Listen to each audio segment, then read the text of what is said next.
Hablemos de música. Hablemos de literatura. Hablemos de comida. Hablemos con personajes. Hablemos de deportes. Hablemos de salud. Esto y mucho más para hacer la tarde más interesante. Hablemos de...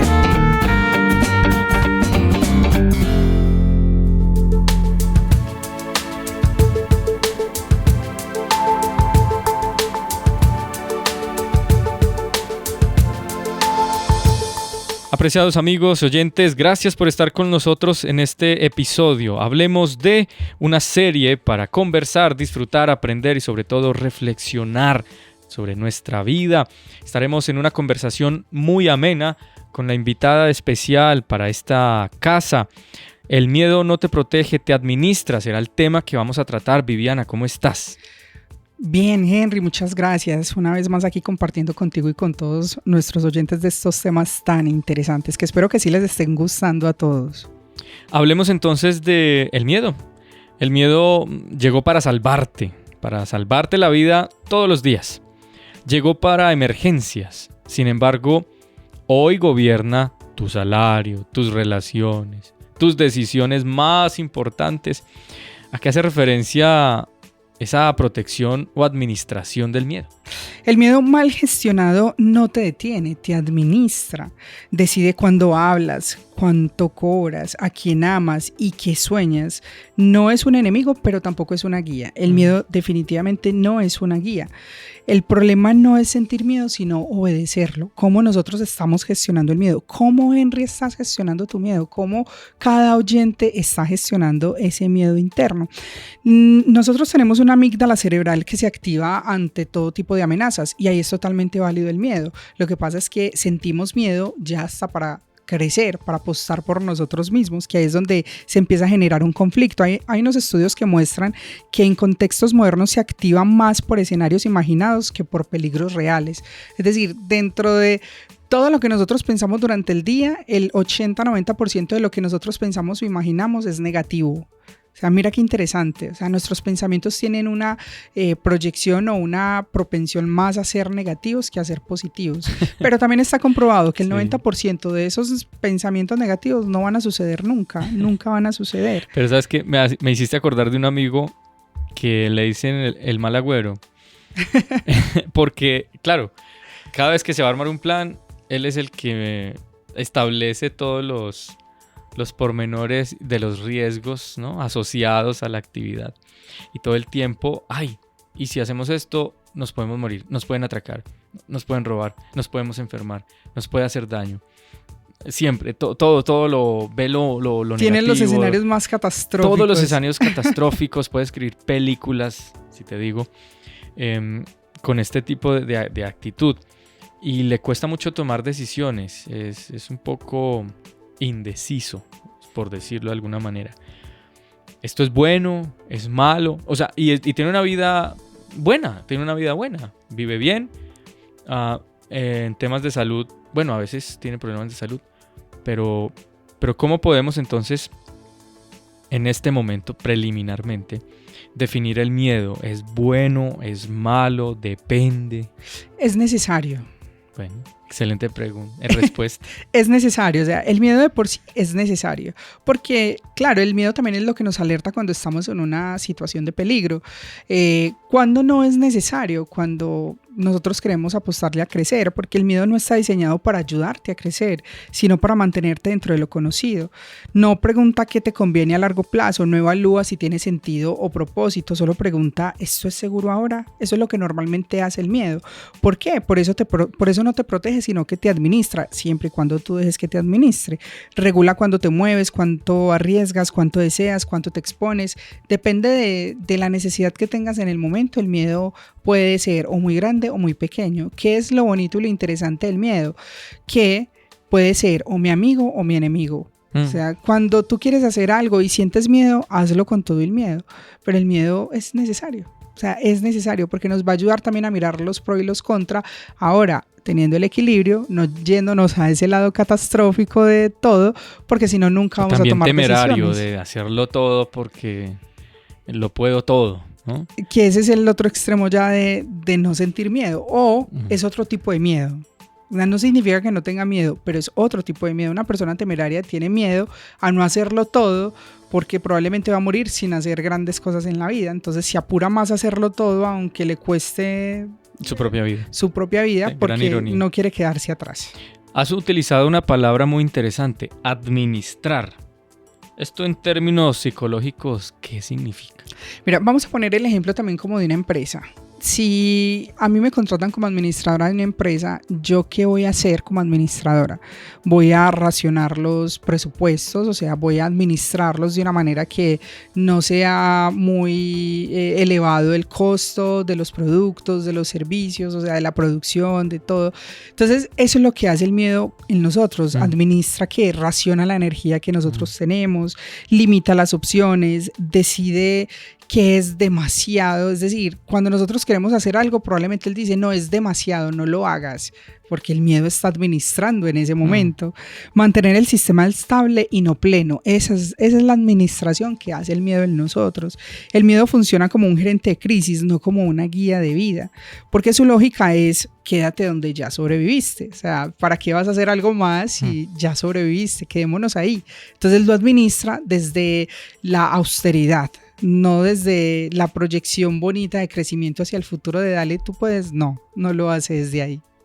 Impresionante. ¿Y cómo ese miedo se vuelve tan influyente en nuestra vida? Porque fue útil antes, o sea, el miedo también fue útil antes, fue útil cuando nosotros también estábamos pequeños.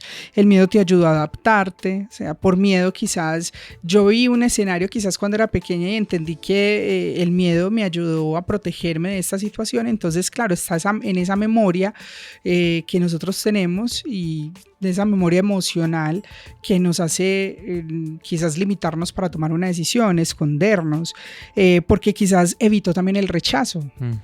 Sí, o sea, si en algún momento en la escuela yo tuve miedo de decir una palabra, levantar la mano, dar una opinión, evitó que quizás me rechazaran. Entonces el miedo me tiene ahí, me protege. Ahí es cuando se vuelve influyente, porque fue útil antes, me enseñó cuándo callar, cuándo ceder o cuándo aguantar. Fue una herramienta de supervivencia. No es un defecto, pero es una herramienta de supervivencia. Viviana, muy interesante, y sabiendo que pues, manejas estos temas con gran fluidez, tengo una duda, o mejor, para beneficiar no solo a mí, a los oyentes, ¿cómo nosotros podemos identificar el miedo de otras emociones? ¿Será que en algunos casos le llamamos miedo a otras emociones? ¿Estamos confundidos ahí? Mira que aquí hay una parte bien interesante, y es que muchas veces combinamos, cuando queremos tomar una decisión, decimos, no, es que el miedo me ayudó, por fortuna el miedo no me dejó tomar esa decisión que iba a terminar en algo malo, pero es una combinación de miedo e intuición. Vamos a utilizar la intuición, que es lo más parecido también al miedo. O sea, ¿cómo diferenciar esas dos? Cuando digo que es lo más parecido, es porque es de esa voz interna que tenemos. El miedo, cuando vamos a tomar una decisión, es una voz interna la que aparece. Pero cuando nosotros decimos que tenemos una intuición, también es una voz interna. Pero entonces, ¿cómo identificar si es el miedo o es su intuición? Aquí les voy a dar algunos tips. Si es miedo, me apura o me paraliza, cualquiera de las dos. O sea, o me apura mucho o me paraliza. Ahí es donde es el miedo. Pero cuando es intuición, yo siento claridad y siento tranquilidad, más como en lo que estoy sintiendo en mi cuerpo, lo que hace la diferencia. Si es miedo, se repite obsesivamente, más como desde la ansiedad, pero cuando es intuición aparece más como una certeza. Cuando se basa en el pasado, si mi miedo o la decisión que voy a tomar se basa más en el pasado, creo que va a estar más gobernado y administrado por el miedo que por la intuición, porque si fuera la intuición te orientaría más en el presente. Es decir, adentrémonos en este momento, cómo estamos, cómo nos sentimos, qué evaluación podemos hacer de este momento y cómo vamos avanzando. De lo que siento miedo en el presente es resultado de experiencias del pasado. Sí, es más o menos lo que entiendo. O sea, de lo que yo sienta miedo hoy, pero a ver cómo explicamos a una persona que nunca se ha subido a un avión y tiene miedo de volar. Desde esa perspectiva. Desde esa perspectiva es más... Es que recordé algo. Voy a hacer aquí un paréntesis. Está bien. Cuando yo trabajaba en Avianca, Yo recuerdo que estaba... Avianca es una compañía una aerolínea colombiana muy exacto, famosa. una aerolínea colombiana. Sin cuña aparte, no le estamos haciendo cuña. Y estábamos en un turno, yo estaba en un turno supervisando y en ese momento estaba haciendo un control de llamadas, o sea, escuchando las conversaciones de los asesores con los clientes. Y en ese momento se había caído el sistema y una persona, una clienta, una viajera había llamado a cambiar el tiquete, el día, la hora y demás. Entonces la asesora le dijo, mira, en este momento no te puedo atender porque el sistema está caído. Y ella dice, pues me sorprende mucho que ustedes siendo una empresa tan grande se les caiga el sistema. Y esta asesora de una manera muy natural, inconsciente, le dice, ay señora, se caen los aviones, no se va a caer el sistema. Ay, Dios. O sea, te imaginas donde esta persona tenga miedo a volar. O sea, o sea, aquí me da gracia. Obviamente en su momento tocó hacer una retroalimentación consciente con la asesora porque pues no es una forma de responder. Pues obviamente. decirle a un usuario que se va a subir a un avión que se puede caer un avión. Que se puede caer un avión. Entonces me llevaste a ese momento. Esto fue ahí sugestión. un paréntesis. Pero no, volviendo a mi duda, aunque yo estoy postulando, no es que lo dijo Viviana, lo estoy postulando yo y Viviana tiene todo el derecho a desmentirme o aclarar. Yo considero el concepto del miedo porque una experiencia pasada valida lo que estoy sintiendo en el presente. Por eso hacía la pregunta. Entonces, ¿cómo entender que una persona que nunca ha volado tenga miedo a volar? No sé si tenga conexión o podamos pues como también. Lo que pasa es que cuando nosotros... Mirar eso. Mira que aquí hay otro tema y es que el miedo busca el control.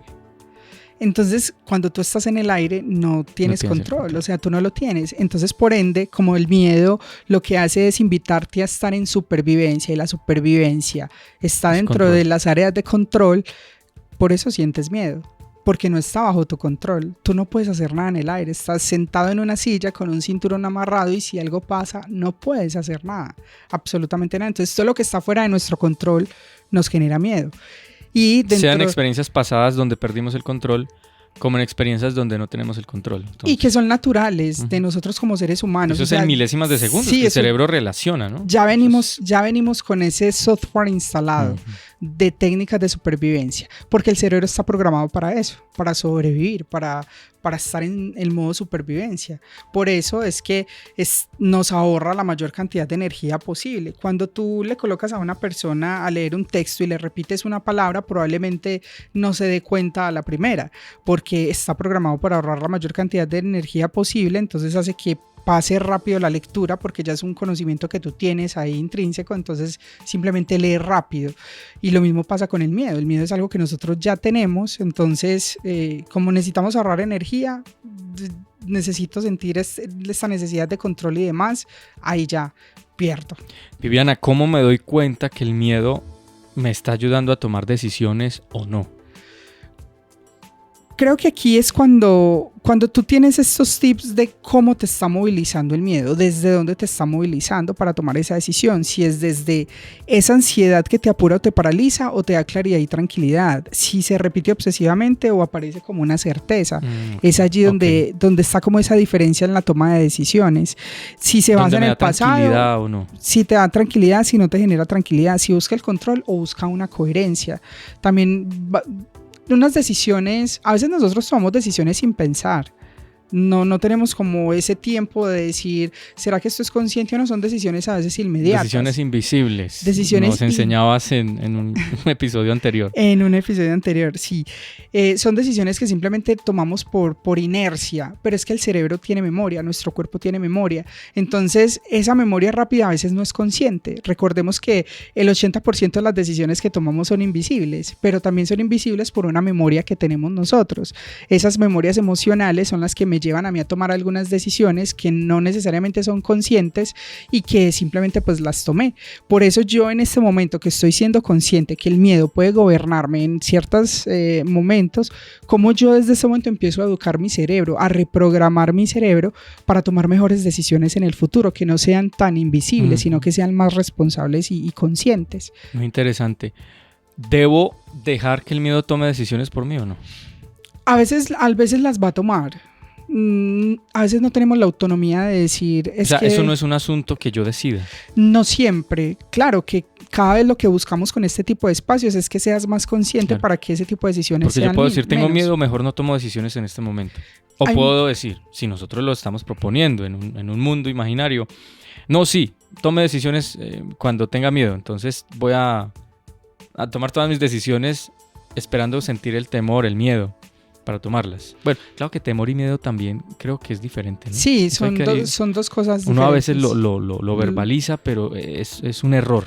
Sí, son, Es un error son relacionar temor y miedo. dos emociones muy diferentes. O sea, el miedo es más una emoción que viene contigo y que te limita. Ese instinto de supervivencia, lo que tú Sí, mencionabas, ¿no? temor, puedo tener temor a una serpiente, puedo tener temor a... Temor es más relacionado como a respeto, admiración, Sí, mesura, a límite. al límite. A límite. Exacto. Límite. El miedo ya es algo Podemos más decir, interno temor que es tenemos. límite. Miedo, lo que tú decías, es ese saber si esto o no preserva o no mi bienestar, ¿no? Bueno, otra pregunta que surge es ¿cómo dejar de ser administrada o administrada por el miedo? El miedo no se trata de eliminarlo. Eso, pues en resumen, es imposible. El miedo no se va a eliminar. Utopía, decir Sí. vivo sin miedo, como hay frases, ¿no? Vivir sin miedo. Sí, y no, eso eslogans no. de marcas. Son frases muy Vive sin lindas miedo, que te pero- van a animar mucho, pero es imposible que tú elimines el miedo. Lo que tú puedes hacer es cambiarle la jerarquía al miedo. Es decir, que lo podemos escuchar, pero no necesariamente obedecerlo. Yo lo obedezco cuando estoy en un momento de verdad, o sea, en un momento de verdadera amenaza. Ahí lo puedo obedecer, pero podemos empezar a preguntarnos también, ese miedo, ¿qué está tratando de hacer conmigo? O sea, ¿me está tratando de proteger? ¿O lo que está haciendo es limitándome? Yo puedo hacerme esas preguntas y con base en eso entender desde dónde estoy mirando el miedo. Si esto es un peligro real o es un recuerdo simplemente que tuve en algún momento y por eso estoy teniendo miedo en este momento. ¿Qué edad emocional tiene este miedo? O sea, ¿este miedo nació cuándo? Wow. Por eso es tan importante nosotros trabajar en nosotros mismos y entendernos y conocernos para saber cómo tomamos las decisiones, qué Ese nos mantenimiento lleva. Sí. mental, ¿no? Emocional, psicología. Y es todo lo demás. fundamental hacerlo, o sea, como, mira, la madurez no es ausencia de miedo, es capacidad de actuar a pesar de él. Es decir, tengo miedo, pero aún así elijo. O sea, hay muchas personas que tienen miedo quizás a casarse por equivocarse con su pareja, por muchas razones. Volvemos a lo que hablamos en el episodio anterior, los vínculos, las relaciones. Si yo tengo miedo a casarme, ¿desde dónde creé ese vínculo? ¿Desde la elección consciente de estar con esta persona? ¿O desde dónde? ¿Desde dónde lo creé? Entonces mira que una parte de mi vida conlleva la otra y la otra la otra. Este es un mundo, tenemos que navegar nosotros internamente con mucha sabiduría también, guiados por digamos que la palabra de Dios, que nos da unas pautas muy bonitas en relación a eso, que de hecho por ahí en un episodio hablé de un libro que se llama El dragón que todos llevamos dentro. El autor es el pastor Marvin Moore y es bien interesante.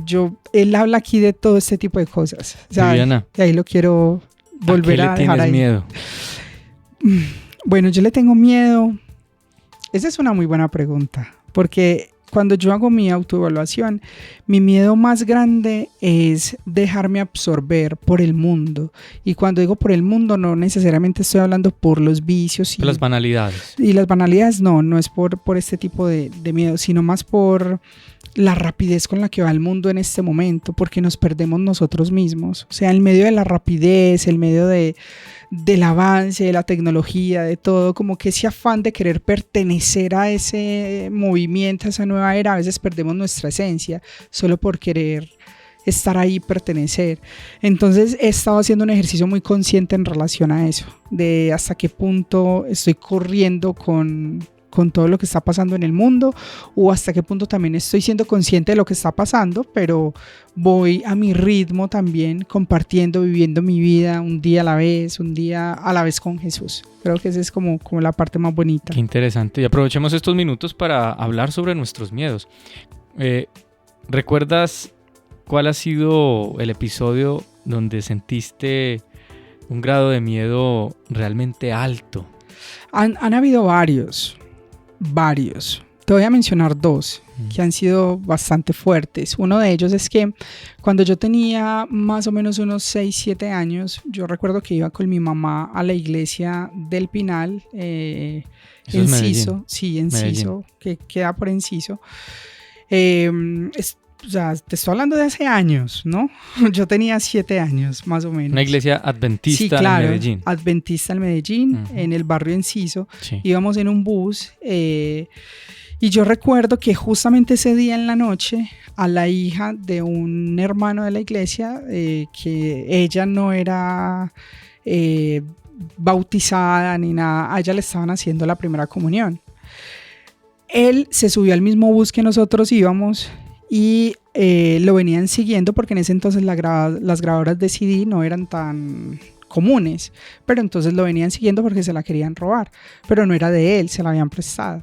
Entonces cuando él se subió, él no quiso entregar la grabadora, le colocaron un revólver y le dispararon y yo estaba al lado de él. Entonces sentí un miedo muy profundo que empecé fue a gritar muchísimo. Y el conductor dijo, no podemos dejar bajar a nadie porque yo necesito testigos de todo esto que está pasando.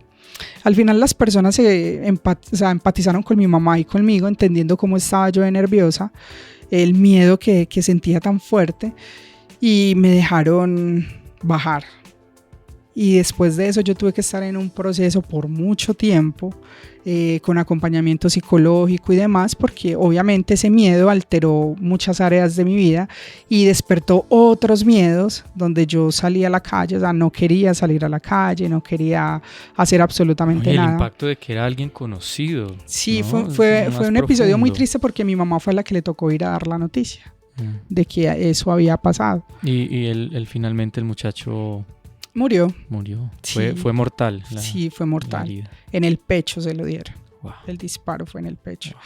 Entonces fue un episodio que a mí me marcó la vida. O sea, hasta este momento yo lo recuerdo y sigo sintiendo como esa sensación. Pero ya obviamente he superado ese miedo porque hago muchas cosas en mi vida. Ya salgo con tranquilidad a muchos lugares. Pero ese es el primero. Y el segundo miedo es...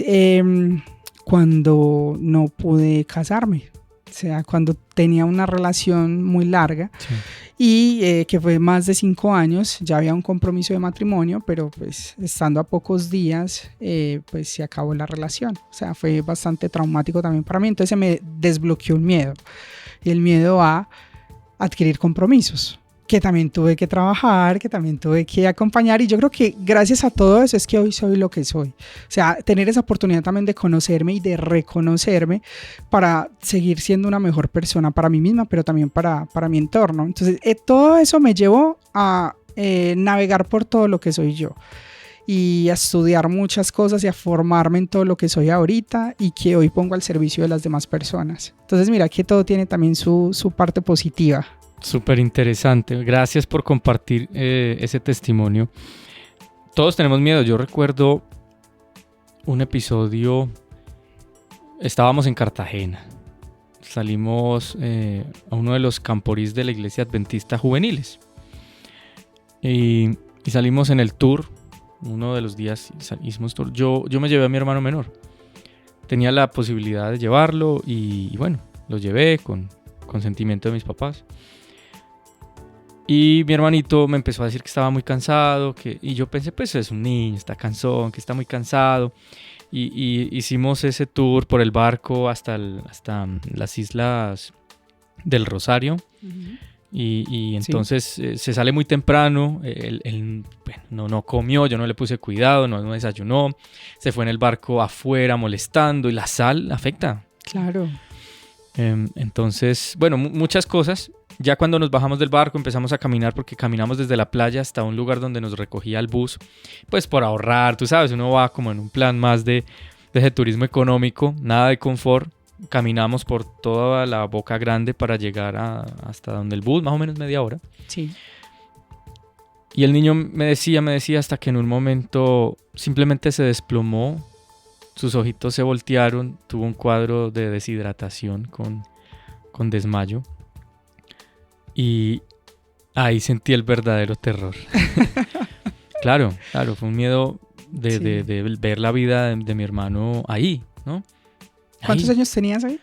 Yo tendría unos 19, 20 años. Él era un chico de 13, quizás. Claro, fue un miedo de no poder hacer nada. Sí. Y de verlo ahí, en el suelo, tirado. Afortunadamente, bueno, con nosotros viajaba siempre pues la enfermera y bueno, personal médico con ese tipo de actividades. Que eso es, gracias a Dios, la Iglesia Adventista pues siempre es muy responsable con esas actividades y siempre hay personal médico. Lo atendieron, cuadro de deshidratación, ahí yo me aferré, ahí sí estuve pendiente que comiera, que durmiera, que no lo solté, desde ahí no lo solté más. Y sentí miedo. Y entonces eso desarrolló en mí una necesidad de estar hidratado, ¿no? Estar hidratado, estar pendiente pues como de eso. O sea, esto le da validez a lo que hemos conversado hoy. Sí, claro. O sea, estamos hablando de historias que hacen relación a los miedos que permiten que uno avance. Otra situación que recuerdo, estábamos... aquí en Medellín. Esa sí me pasó aquí en Medellín. Primer año, estudiante de la universidad. Empecé a estudiar música en la Universidad Adventista de Colombia. Una carrera maravillosa. Y el primer semestre fui al banco a retirar el dinero para traer la plata en efectivo al banco, a la universidad. No hice el trámite en el banco. Traje la plata quería traer. Y en el trayecto, pues ya dos motos, 4 sujetos. Uno de ellos disparó al vidrio en dirección a mí. Y pues bueno, también fue ver un arma así de frente. Nos quitó la plata. Nos amenazó pues con el arma. No sé cómo no hay balas, porque el vidrio se destruyó con el impacto del arma.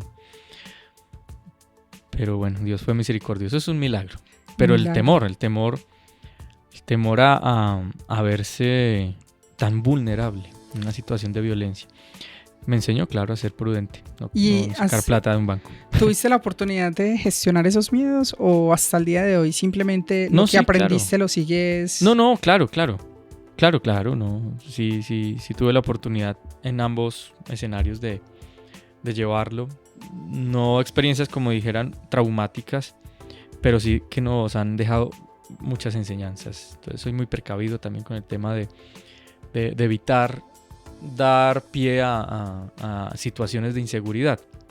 Entonces, por ende, yo en mi casa soy muy precavido con el tema de seguridad, de las guardas, de las llaves, de los horarios, de mirar quién va siempre atrás. Yo siempre ando en el carro o a pie, o como ande, me doy cuenta siempre de si veo una persona más de 2 o 3 veces, genera alertas de una vez en mí, o sea, ya esa memoria emocional empieza a ya un instinto de supervivencia total. Y yo te cuento, y a los oyentes les cuento, yo en mi vida, después de esos episodios, me he bajado de buses cuando siento una situación de alerta.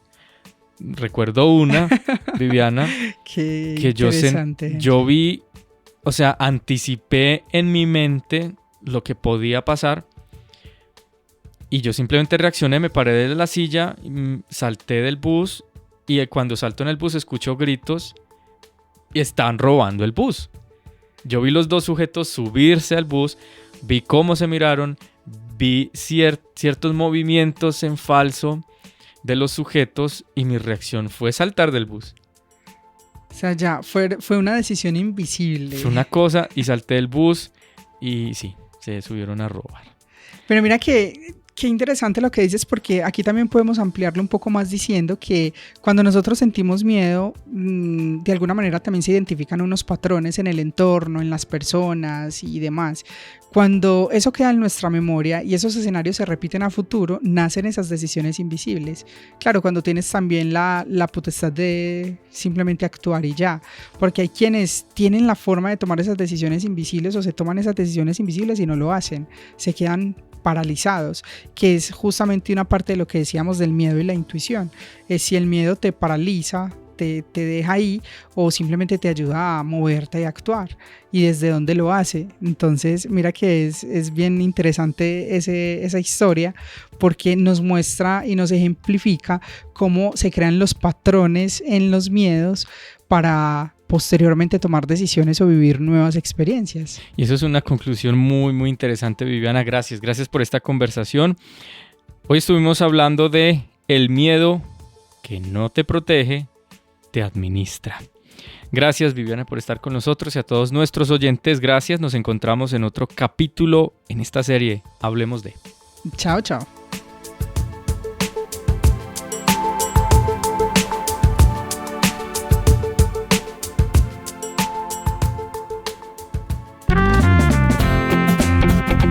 Hablemos de música. Hablemos de literatura. Hablemos de comida. Hablemos con personajes. Hablemos de deportes. Hablemos de salud. Esto y mucho más para hacer la tarde más interesante. Hablemos de...